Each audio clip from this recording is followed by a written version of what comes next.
My fellow Americans, Have you ever wondered what makes a pendulum swing back and forth with such precision? Well, that's exactly what our physics project is all about. The science of pendulum motion. A pendulum is a way to spin it from a fixed point so that it can swing freely back and forth, and the motion of a pendulum follows some very specific laws of physics. when a pendulum is displaced sideways from its resting equilibrium position, it is subject to a restoring force due to gravity that will accelerate it back towards the equilibrium position. And when released, the restoring force acting on the pendulum's mass causes it to oscillate about the equilibrium position, swinging back and forth.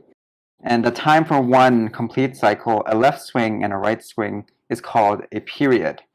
The period depends on the length of the pendulum and also, to a slight degree, on the amplitude, the width of the pendulum swing. Galileo was the first to examine its unique characteristics. He found that each pendulum has a constant period. The period is the time in which a pendulum completes a single oscillation. For example, when it returns to the position it was in at the beginning of the period. So Newton's three laws of motion is present and can be shown in this pendulum example. So Newton's first law defines the velocity of objects in response to the forces. The law states that if an object moves at a specific speed and in a straight line, it will continue to move at that speed and in a straight line infinitely, as long as no other force acts on it. So imagine throwing a ball straight forward. The ball would go around the Earth over and over if air resistance and gravity did not act on it. This law shows that since a pendulum moves side to side and not up and down, it has no up and down forces acting on it. And for Newton's second law, it is used in determining the net force on the pendulum by setting the gravitational force equals to the force of the string that pulls back up on the pendulum. Setting these equations equal to one another lets you derive the equations of motion for the pendulum. And for Newton's third law, it states that every action has a reaction of equal force. This law works with the first law, showing that although the mass and gravity cancel out the vertical component of string tension vector, nothing cancels out the horizontal component. This law shows that the forces acting on a pendulum can cancel each other.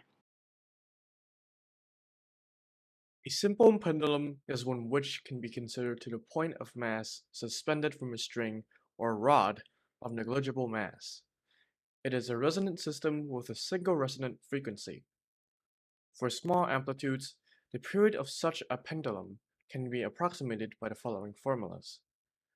We are only interested in the formulas for the simple pendulum, which is the one that is shown in the slide earlier.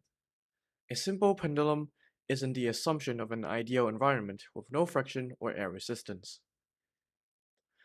The first formula that we have is the period of a pendulum formula, which can be interpreted as 2 pi times the square root of the pendulum length over the acceleration due to gravity equals to a period. We also have the other two formulas, which are the period formula and the frequency formula. The period formula can be interpreted as time over the number of oscillation cycles, with the unit of seconds per cycle. Then, we have the frequency formula, which is interpreted as the number of oscillation cycles over time, with the units of the inverse of second, or second to the power of -1, or hertz. Now we have an example to show the effects of pendulum motion, but in this case in a uncontrolled environment which has air resistance and friction.